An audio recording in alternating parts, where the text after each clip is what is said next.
ANSD ñoom ñëpp ñoo daal di teewe woon mbir moomee ngir ñu daal di ci mën a càmbar waxtaanee ko bu baax a baax ba loolee daal di nekk loo xamante ne day daal di dakk ñu daal di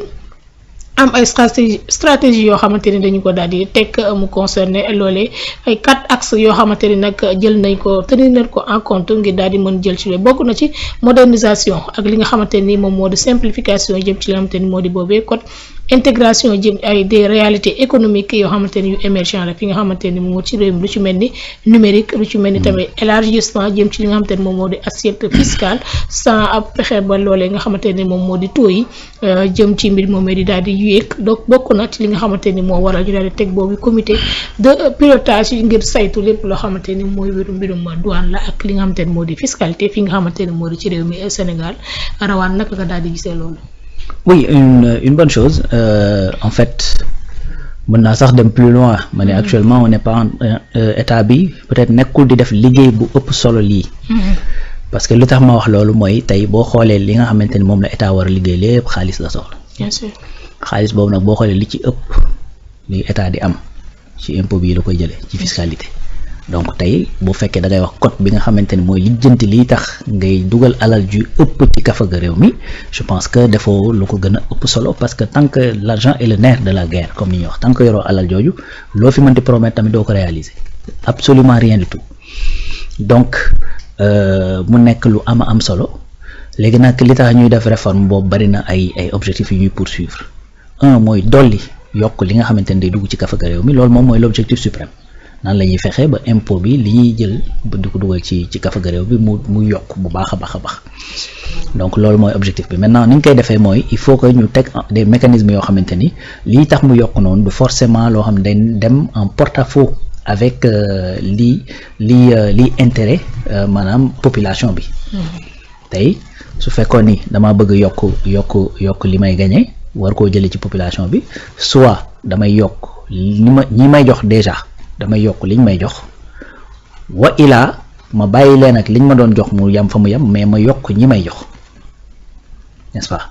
ñaari levier yooyu nga am soit da ngay ñëw nga ni ok TVA 18% la aujourd'hui li ma ci dajale bu baree ba bari 2000 francs la maintenant damaa bëgg mu yegg 3000 kon damay yokk TVA bi 18% def ko 20%. Su boobaa ña doon fay déjà ñooñu ngay indil problème parce que ña jotul woon a fay 18% xam nga ni dootuñu fay 20 parce que 18 sax mënuñu ko woon a fay. Voilà, léegi su boobaa le problème reste entier ou bien nga ni non ce que je vais faire mooy damay bàyyi ñiy fay déjà ñooñu am nañ volonté mais il faut ma def ay incitation def ay facilité def de telle sorte que ña faylu woon danaa fexe bu ñëpp fayul itam am ci ñoom ñu tàmbalee fay loolu la ñuy tuddee élargissement de l'assiette fiscale mooy déjà ñiy fay ba pare ok ça on sécurise maintenant il faut que ñu fexe ba ña nga xamante ne daawuñu fay ñu tàmbalee fay. mooy li ñu intégré li ñuy wax noonu ne dañuy intégré par exemple la partie numérique tey bëri na Sénégal ñoo xam dañoo yoroon chaîne YouTube par exemple di ci gagner de l'argent mais duñu fay TVA léegi ku ne xam na ni ci année bii rek ñu génn plus d'1 milliard et quelques état du Sénégal dajale na ko ci 18% yi nga xam ne ci TVA bi nga xam moom lay jëlee ci YouTube par exemple ci Google n'est-ce pas donc loolu boo ko décuplé dem ko ci TikTok dem ko par exemple ci yeneen réseaux sociaux yi nga xamante ni dañuy utiliser de la création de contenu su boobaa mën nga ci am dara lu mel ni Microsoft ak yu demee noonu mooy li ñuy tuddee les GAFAM. Donc élargissement assiette fiscale loolu la ñuy poursuivre ci cette réforme mais beneen affaire itam mooy incitation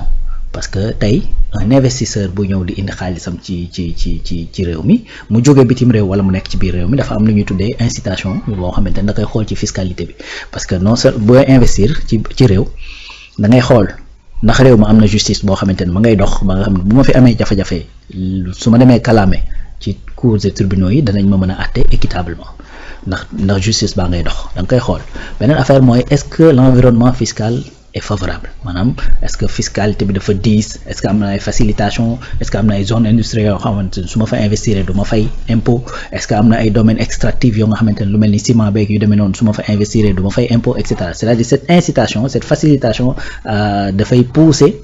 les investisseurs à ce que ñu ñëw dugal seen alal ci réew mi donc loolu impôt bi da koy poursuivre donc beneen affaire bu nga xamante ne investisseur moom lay xool ndax le pays est rentable voilà ndax fii su ma dugalee sama alal fukki dërëm dinaa génne fukk ak ñaar wala fukk ak ñett donc loolu la investisseur di xool donc fiscalité nekk un levier très important pour l'incitation à l'investissement, surtout à l'investissement nag extérieur. Donc muy lu ñu war a xool. Beneen affaire itam mooy le code dañ koy def de telle sorte que moom mooy war a nag wax kan moo am droit kan moo amul droit ci incitation boobu, ci bu fekkee dañ lay defal exonération et tout ça. Donc yooyu yëpp il faut ñu xool ko daal di koy méngale ak jamono, parce que texte moom dafay buñ koy def selon benn contexte. Léegi nag kiy légiférer en général dafay légiférer pour un contexte actuel, mais également pour la postérité. C'est-à-dire toujours booy légiférer pour un contexte bien déterminé rek contexte boobu mën nañu ko dépasser rapidement, te loolu boo ko dee def da ngay dëkk ci di changer ay code. Moo tax des fois ngay gis ñu naan la tel problème code bi koy régir c'est en 1966 par exemple. Xam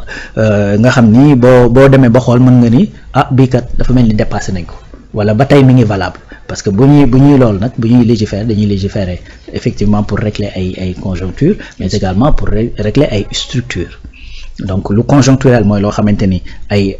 maintenant la, ça dafa am ay éléments yu dajaloo rek pour créer benn situation, donc nga daal di créer pour faire face à cette situation. Maintenant lu structurel nag mooy loo xamante ni da nga koy maintenir dans la durée. Moo tax code bi bu ñuy légiférer loolu aussi dañ koy bàyyiwaale xel, comment on peut travailler sur ce code de façon stable fii ak par exemple 20 ans 30 ans ci kanam nga xam ne du ñu am yenn jafe-jafe yi ci lu jëm ci wàllu fiscalité, tout en garantissant que l'État va prendre le maximum effectivement d'impôts wala le maximum effectivement de recettes fiscales,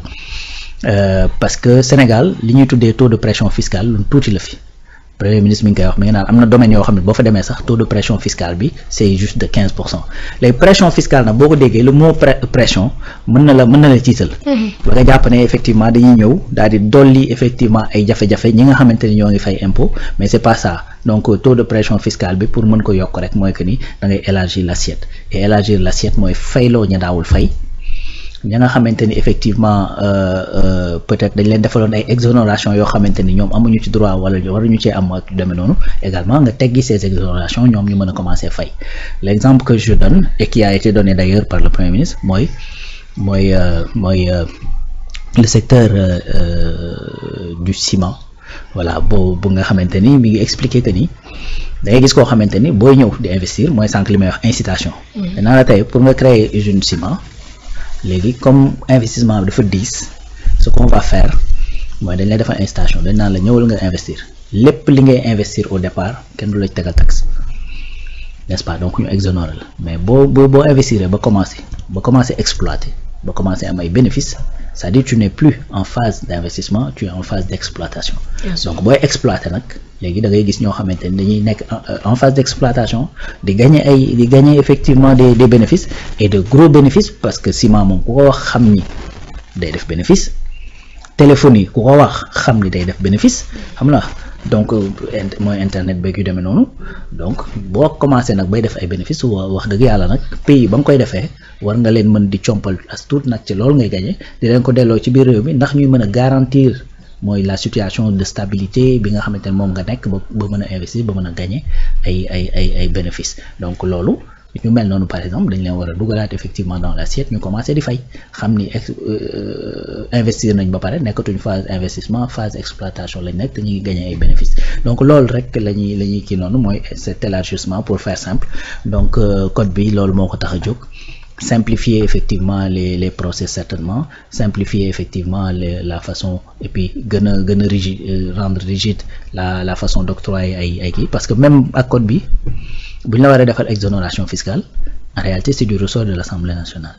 moo koy décider mais dañ doon gis ne da ngay gis benn ministre bu jékki-jékki daal di signer un document daal di baal kenn impôt alors que loolu moom du prérogative am. Donc yooyu certainement bokk na ci yi nga xamante ni bëgg nañ ko verrouiller sûrement ci code bi, mais en tout cas ce qu'il faut comprendre dans tout ça rek mooy que ni c'est pas un changement pour teg coono la population ñi nga xamante ni ñi ngi fay déjà, c'est un changement pour élargir ci ñi nga xamante ne fay ñu woon ñoom ñu mën a dugg ci fay. Donc parce que en fait xam nga impôt li tax mu am problème ci Sénégal c'est-à-dire ñaara tax, benn bi c'est historique gis nga dafa am ku tudd Sidy Léon Diop, c'est un cousin à Lat Dior boo xamante ni Faidherbe bi moo ko yar, parce que dafa amoon à Saint-Louis lu ñuy tuddee l'école des chefs, l'école française des des fils de chef maanaam doomu buur yi nga xamante ne dañ fi nekkoon parce que comme je le dis généralement boo bëggee coloniser nit maanaam da nga koy coloniser soit militairement soit intellectuellement ci xel mi nag ñaari levier la colonisateurs yi amoon ñaari levier mooy la religion et l'école de Jules Ferry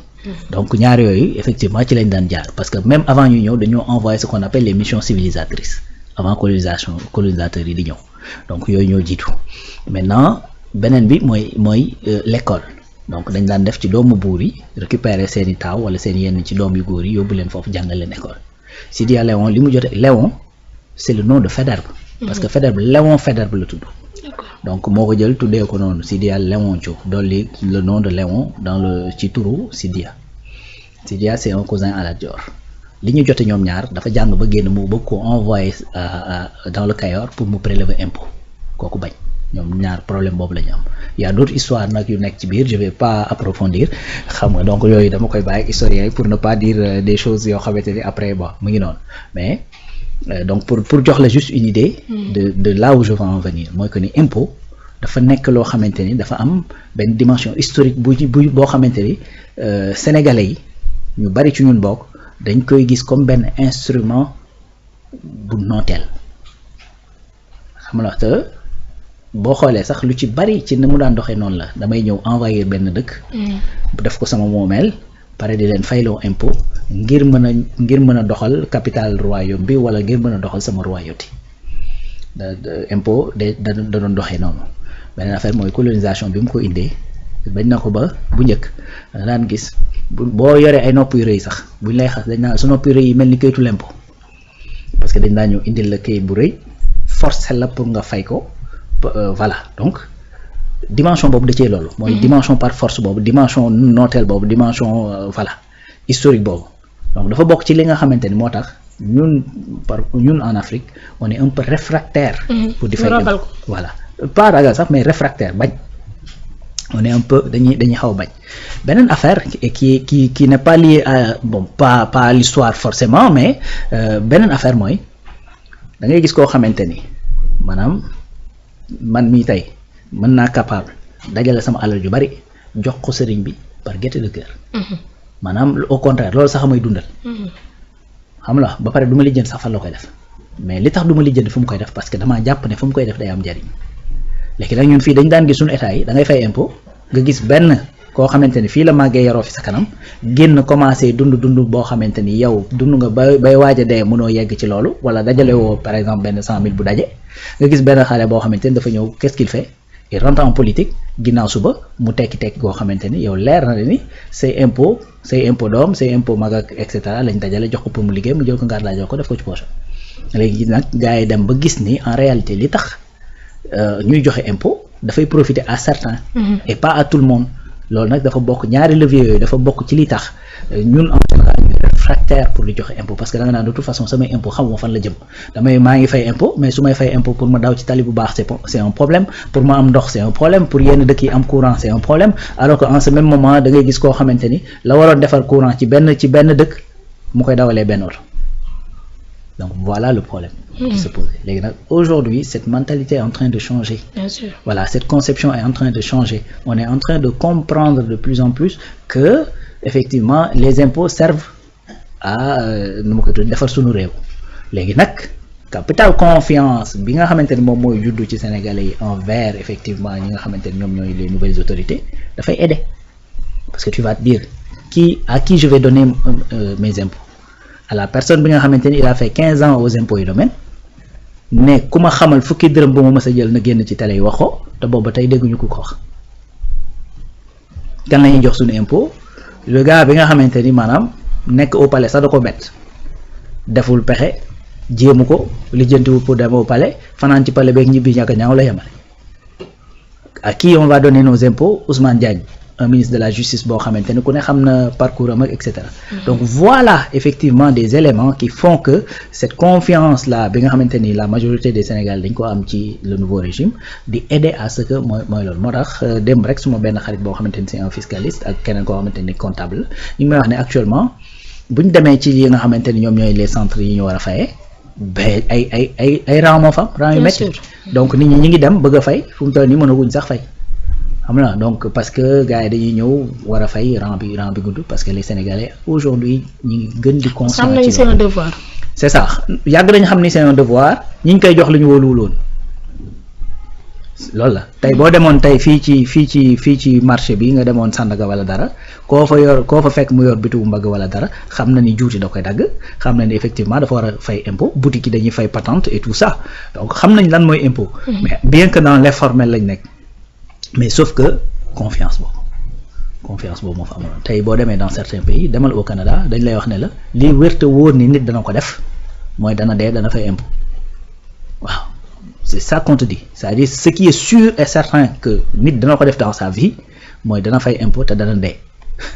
donc pour te dire ñoom à quel niveau. la teg lañ ko teg le impôt bi nekk. parce que dañuy xam ne leneen loo mënti def dans cette vie là c'est-à-dire l'État a besoin de ça pour mën a dund ci loolu. Bien sûr. surtout nag suñu état yi. voilà nga xamante ne on n'a pas de monnaie. muy noonu. Ah, un état Sénégal. boo xam te ne dafa bëgg souverain. C'est ça donc dañu bëgg a souverain fi ñu daan dem di lebi des fois ñu am fa ay jafe-jafe gars yi bañ ñoo lebal ñenn ñi nga xamante ne lu mel ni par exemple FMI ça fait plus d'une année dugaluñu fukki dërëm ci Sénégal donc Banque mondiale wax nopp donc noonu nga bëgg a dund continuer dund impôt moo fi nekk ak effectivement les industries extractives li nga xamante ni ñu ngi koy jëlee ci ñoom ak les douanes ak yu demee noonu maintenant bu fekkee ni ñoo fi ne ñooñu bu ñu cotisé wu rek coow day am problème dafay am en tout cas mi ngi noonu donc c'est un bon élan boo xamante ni ñi ngi fi donc impôt moom encore comme li ma la impôt boobu ngay mën a yaakaar wala sa monnaie pour mën a financer ce déficit maintenant comme il y a pas de monnaie il faut que l'impôt soit perçu. muy noonu alors ci cérémonie bi gis nañ fa ñi ma ko waxee sànq présence su la DGI